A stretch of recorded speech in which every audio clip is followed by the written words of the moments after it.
Before graduation, my little sister got knocked up. I tried to do the right thing and told Mom to take her to the clinic. Instead, Mom slapped the taste out of my mouth and screamed, "Your sister is an angel.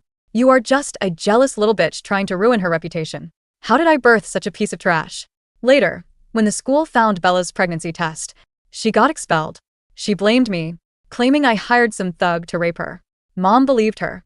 She held me down on the kitchen counter, while Bella poured boiling oil over my face until I died screaming.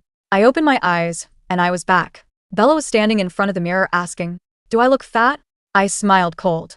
"No, sis. You are glowing. Eat up." If I remember correctly, her due date is smack in the middle of finals week. Game on. No, it wasn't me. I didn't hire anyone to hurt Bella. My face was smashed against the greasy kitchen counter. My arm was twisted behind my back, so hard I thought it would snap. "Stop lying, you little skank," Mom screamed, her breath smelling like stale cigarettes and cheap beer. "Bella told me everything. You were jealous. So you set her up. You got her pregnant to ruin her life. You ungrateful stray. I never should have picked you out of the gutter." My sobbing cut off instantly. My eyes went wide. Stray picked out of the gutter. I stared at the woman I called Mom in disbelief. So, I wasn't her biological daughter? That explained everything.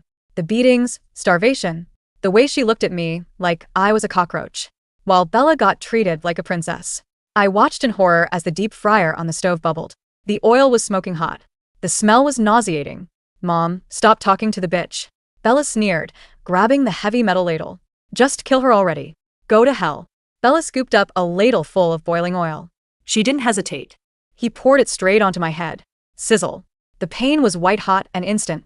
I felt my skin melting, fusing with my hair. My scream was guttural, raw, but it was cut short as the shock shut down my nervous system. They didn't stop. Through the fading consciousness, I felt them pouring ladle after ladle, basting me like a Thanksgiving turkey. Then the darkness swallowed me. When I opened my eyes, the pain was gone. The smell of burnt flesh was replaced by the scent of cheap perfume.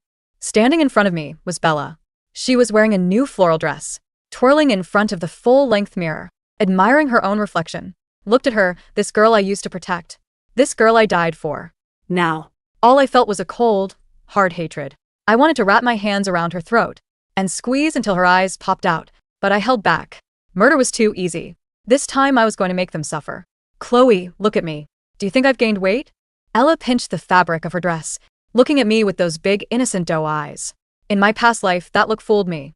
I thought she was a sweet, naive angel. I didn't know she was a demon in polyester. I found out after I died that on our 18th birthday, she told Mom she was studying at a friend's house. In reality, she was getting railed by some dropout thug in a Motel 6. That is how she got knocked up. When the baby bump started showing and the thug ghosted her, she panicked. She blamed me, and I paid for it with my life. I forced a smile onto my face. It felt stiff, but it looked genuine enough in no way. "You lied smoothly. And even if you did gain a little, it is good. It means you are healthy. Curves are in. Bella." "Eat more," Bella pouted, checking her reflection again. "You really think so?" "Totally. Besides, don't worry about it. We have finals coming up. That is what matters." Whatever." Bella scoffed, rolling her eyes. "I can't talk to you. You are such a nerd." She flipped her hair and stormed out of the room. I watched her go doing the math in my head. If my memories served me right, that little bastard in her belly was due exactly during finals week. I walked out of the room and heard Bella in the bathroom. The door was cracked open. She was whispering frantically into her phone. "I don't have any money." "Okay. Mom gave me cash for lunch, but we spent it on the motel room." "Stop being a dick. You have to buy me a pregnancy test this week." "Fine. You got to go." "Chloe is home. I don't want that loser." Hearing me click that little plastic stick was the beginning of the end for me last time. But this time I was ready.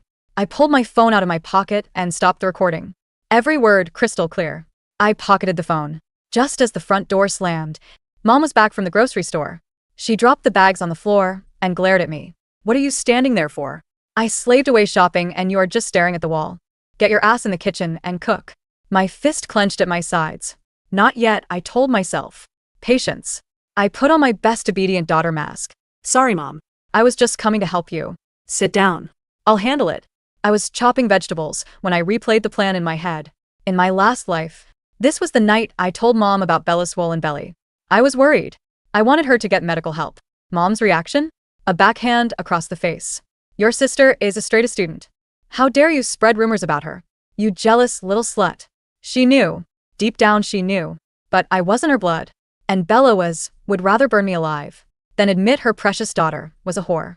After dinner, Mom went to play bingo at the neighbor's trailer. And Bella snuck out to meet her baby daddy. I immediately called a private DNA testing service. I needed proof that I wasn't related to this psycho. By the next morning, the expedited results confirmed it. My DNA matched a missing persons case from a wealthy family in the city. Police said they'd contact me soon. That was my exit ticket. But before I left, I was going to burn their house down. Metaphorically speaking, Mom, I said. During dinner, Bella said she was craving crabs. Earlier, Mom looked up from her plate, suspicious. Really? Or is it you who wants expensive food? You greedy pig? I turned to Bella, staring her dead in the eyes. Bella, didn't you say you wanted crabs? Yeah, I do. Bella chimed in immediately. Mom, please go buy some. We were poor. Dinner was usually instant noodles or potatoes. Crabs were a luxury. I knew Bella wouldn't pass up the chance for good food, even if it meant backing me up. Fine, Mom grumbled. Standing up since my baby wants them. She glared at me before leaving. Don't touch anything until I get back. What an idiot. Bella wasn't the brightest bulb in the box. She didn't know that eating a ton of shellfish, especially spicy ones, can wreak havoc on a pregnant stomach. It is an old wives' tale that it causes miscarriages, but at the very least it causes massive indigestion. Bella sneered at me once Mom was gone. I helped you out this time. You owe me. I nodded enthusiastically. Of course, sis. Oh, I'll help you. All right. I'll help you hide that pregnancy test until it blows up in your face. While I finished cooking, Bella snuck out the back door. She came back 10 minutes later clutching a small pharmacy bag. She thought I wasn't looking. When I set the table, I saw her shove the box, a pregnancy test, deep into her backpack. Mom walked in right at that moment. She frowned. What are you doing, Bella? I couldn't let Mom find out yet. Explosion needed to happen at school in public. I laughed. Probably just girl stuff, Mom. Hey, the crabs are ready. Better eat them while they're hot, or they'll taste like rubber. I need to use the bathroom. Mom was easily distracted by food. Useless. Go. Dinner was a spectacle. Bella pulled the entire platter of crabs in front of her. These are all mine, she announced. I didn't argue. I sat there picking out a piece of boiled cabbage, watching her gorge herself. She ate 1, 2, 3. She didn't stop until the shells were piled high and she was burping seafood fumes. She left 3 small eggs on the plate. I didn't touch them. If I did, Mom would scream at me for stealing food from her growing girl. 20 minutes later. Ow. Oh my God. Bella doubled over, clutching her stomach. Her face went pale. It hurts, Mom. My stomach. Mom dropped her fork. Bella, what is wrong? It feels like cramps. Bad cramps. Chloe, call an Uber. We need to go to the Mom shrieked. I calmly picked up a crab leg and cracked it open. Going to the hospital? No way. A doctor would take one look at her, run a blood test, and the secret would be out. That was too private. I needed an audience. Bella realized it too. Her eyes went wide with panic. No, she screamed. Mom. No hospital. I hate hospitals. I am fine. Really, I just need to lay down. Bella was in the early stages.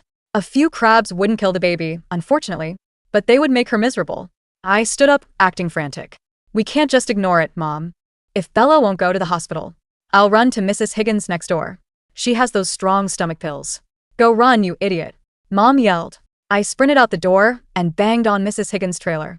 Mrs. Higgins was the neighborhood news network. If you told her a secret, it would be on Facebook within 5 minutes. Chloe, what is the rush, honey? She asked, opening the door in her curlers. It is Bella. She ate a bunch of crabs. And now she is clutching her lower belly and screaming. She refuses to go to the doctor. Mom sent me to beg for stomach meds. Mrs. Higgins narrowed her eyes. Crabs? She loves crabs. Never made her sick before. She leaned in close, whispering loud enough for the neighbors to hear. Refusing a doctor. Lower belly pain, honey. Is she knocked up? Mrs. Higgins. I gasped, clutching my pearls. Metaphorically, how can you say that? Bella is an angel? Angels don't refuse doctors. Wait here. She gave me the pills. But the damage was done. By the next morning, the rumor mill was turning. Did you hear that Chin girl is pregnant? In my last life. Bella took the test in the school bathroom during gym class. She panicked and shoved the positive stick in her bag. A classmate found it, and the school expelled her. Mom blamed me for planting it. This time, I was going to make sure the evidence was undeniable. The next morning, the school hallway felt like a minefield, and Bella was the one walking blindfolded. Mrs. Higgins had done her work well. As we walked toward our lockers, I saw the heads turning. Whispers rippled through the crowd like a virus. Morning sickness? Crabs? No way. She's practically a virgin. Bella, oblivious and arrogant in her polyester bubble, thought they were admiring her outfit. God, why is everyone staring? She muttered, checking her teeth in her compact mirror. Do I have spinach in my teeth? No, I said, my voice dripping with faux sisterly sweetness. They're just jealous, Belle. You look radiant. Radiant. That was the word people used for pregnant women. I saw a flicker of panic in her eyes, but she shoved it down. She slammed her locker shut. I feel like garbage. My back hurts. Probably just stress about finals, I soothed. Here, hold my bag for a sec. I handed her my heavy backpack. She groaned but took it. I bent down to tie my shoe, counting to 3. 1, 2, 3. Hey. Bella. It was Mr. Henderson, the vice principal. He was walking down the hall, flanked by the school resource officer. My heart did a joyous little flip. In my past life, this was when the random drug search happened. I had timed this perfectly. Locker inspection, Henderson announced, his voice booming. Random check. Open it up, Miss Chen. Bella rolled her eyes. Seriously? I'm going to be late for chemistry. Now, Bella, he barked. She sighed and spun the dial. As she opened the metal door, her backpack, which I had carefully unzipped just an inch while she wasn't looking earlier that morning, slumped forward. She caught it, but momentum was a bitch. The contents spilled out. Textbooks, lip gloss, a half-eaten bag of chips, and a rectangular box. Clear blue. It skittered across the linoleum and spun to a stop right at Mr. Henderson's shiny loafers. The hallway went dead silent. Bella froze. Her face drained of color, turning a shade of gray that matched the lockers. She looked at the box, then at me, then at the vice principal. That's not mine, she stammered, her voice pitching up into a squeak. Chloe put that there. She held my bag. I gasped, bringing a hand to my mouth. I made sure my eyes welled up with instant tears. I stepped back, trembling. Bella, how could you? I told you to be careful. I told you Mom would kill you. You liar. Bella shrieked, lunging for me. The resource officer caught her by the arm. That's enough, Henderson said, his face grim. Principal's office. Now. Both of you. As they led her away, kicking and screaming that I was a sabotage artist, I walked behind them, head bowed in mock shame. But inside I was laughing so hard my ribs hurt. The suspension was immediate, but not the expulsion. Not yet. Mom managed to talk the school board down to a medical leave of absence by crying crocodile tears and claiming Bella had a hormonal imbalance. But the seed was planted. The school knew. The rumors were confirmed. That afternoon, while Mom was screaming at Bella in the living room, effectively distracting herself, I sat on the back porch and dialed the number the DNA agency had given me. Sterling Residence, a crisp, professional voice answered. I need to speak to Mr. Arthur Sterling, I said, my voice steady. Tell him I have information about his daughter. The one taken from the hospital 17 years ago. There was a pause. A heavy, loaded silence. Who is this? My name is Chloe, and I think I have his eyes. The meeting was arranged for 2 days later. Neutral ground. A coffee shop in the city, far away from the trailer park and the smell of stale grease. When I walked in, I saw them immediately. They looked out of place among the hipsters and college students. A man in a bespoke suit, looking tired and hardened, and a woman who looked like she hadn't slept in a decade. When the woman saw me, she dropped her coffee cup. It shattered on the floor. Oh my God, she whispered. Arthur, look at her. I sat down. I didn't cry. I didn't hug them. I was too broken for that, too scarred from the boiling oil of my past life. I laid the DNA results on the table. My name is Chloe Chun, I said. The woman I live with treats me like a slave. I have scars on my back from a belt and burns on my arm from a cigarette. I need you to know I'm not asking for money. I'm asking for an extraction. Arthur Sterling picked up the paper, his hands shaking. He looked at me, really looked at me, and I saw the rage building in his eyes. Not at me. For me. We're getting you out, he said, his voice low and dangerous. Today. Now. No, I said, cutting him off. Not yet. Mrs. Sterling, my mother, my real mother, reached across the table and touched my hand. Her skin was soft, unlike the calloused, striking hands I was used to. Why, sweetheart? Why stay there a minute longer? I smiled, and it wasn't a nice smile. It was the smile of a girl who had died screaming and crawled back out of hell. Because finals are on Friday, I said softly. And I have a show to put on. I need you to bring the police to the school, assembly on Friday at noon. Can you do that? Arthur looked at me, seeing the darkness in my soul, and he didn't flinch. He nodded. We'll be there. Wednesday. 2 days before the end. Bella was a mess. The stress of the suspension and the pregnancy was making her unravel. She was eating everything in sight, then throwing it up. Mom was in deep denial, cooking heavy, greasy comfort foods, fried chicken, gravy, biscuits, claiming Bella just needed meat on her bones. I watched Bella gag on a drumstick and felt nothing. I needed the final piece of the puzzle. The thug. His name was Jax. I knew where he hung out, a skate park behind the abandoned mall. I skipped fourth period and went to find him. He was there, smoking something that smelled like burning tires. He looked exactly like the kind of guy Bella would think was bad boy cool until he ruined her life. Jax, I called out. He squinted at me. Who the hell are you? I'm Bella's sister.